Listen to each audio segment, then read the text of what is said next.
We've been talking an awful lot about everything PC related lately, but we have some stuff in the console gaming space. Now obviously we've been talking a lot about the Xbox One X over the last couple of months.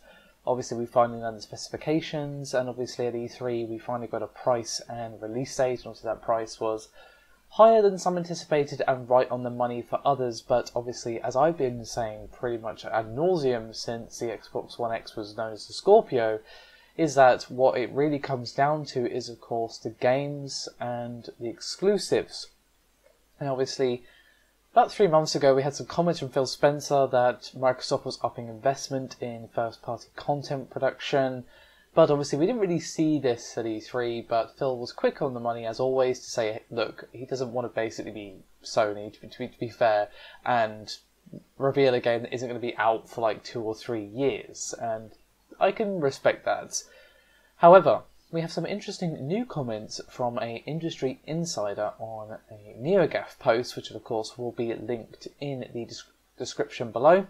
And he basically said that, to his knowledge, Microsoft hasn't actually increased their investments in the sector in any meaningful way. And he said, quote, MS is not meaningfully increasing their investments in or focus on first party. That could change. I would love for that to change, but it hasn't.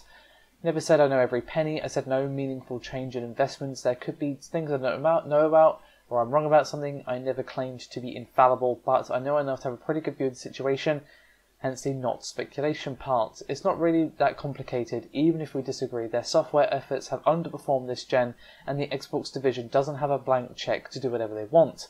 They have a focus on cost controls and profitability. Spending a lot on game development doesn't fit with that view.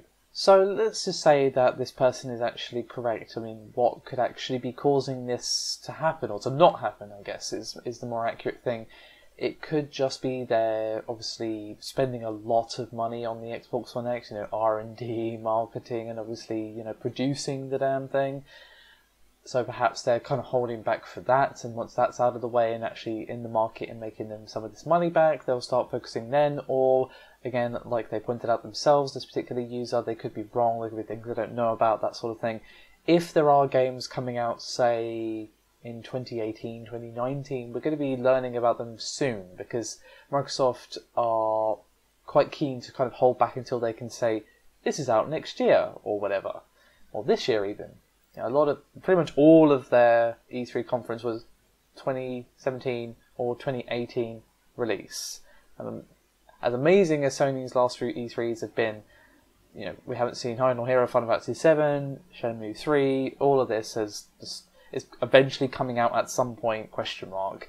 So, in a way, you can kind of see why Microsoft prefers to go for the, yes, this is coming out at X year kind of thing. And if we are having new games coming out even next year or the year after, we'll be learning about them either at Gamescom or at E3 next year. So basically, we're going to have to wait a while to see whether or not Microsoft is actually putting their money where their mouth is when it comes to increasing investments. And to be honest, I think they do, because again, the Xbox One X is great, but if you don't have the games for it, it's just an expensive paperweight, and Microsoft are probably very, very aware of that. They don't need to tell them that, because they've got lots of very, very highly paid people to tell them that instead.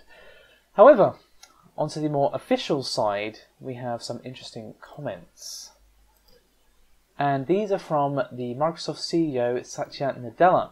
And he mentioned in the financial report that their gaming business is worth more than $9 billion. And despite the skepticism and sort of reaction that they had at E3, Mixer is apparently having a strong start, as it is the slightly more understood Xbox Game Pass.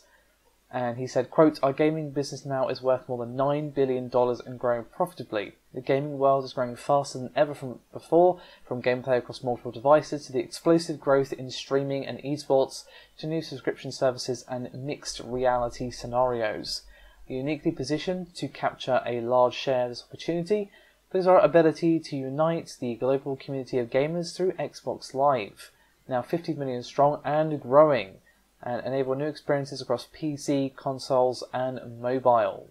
And finally, to wrap things up, his comments about Mixer and Xbox Game Pass. Now, Game Pass I have gone through in the past. Go check out my videos on it if you are a bit confused as to what Game Pass actually is. But Mixer has been kind of met with a sort of head scratching, why would I use that over Twitch reaction? But Satya is seemingly confident that it's had a great start and has a good reception. But obviously whether or not that's true kind of remains to be seen. I think it's going to take a lot of work to get anybody who actually has any real clout on Twitch to move over. It's mostly going to be new streamers, perhaps people who don't have much of a following on Twitch who are going to be switching over, and perhaps we'll see the birth of some new talent that perhaps wouldn't have been visible just due to the sheer amount of content that is now available on Twitch. That is entirely possible, or this will just be another rival to Twitch that just dies quietly in the background. So place your bets now, I guess.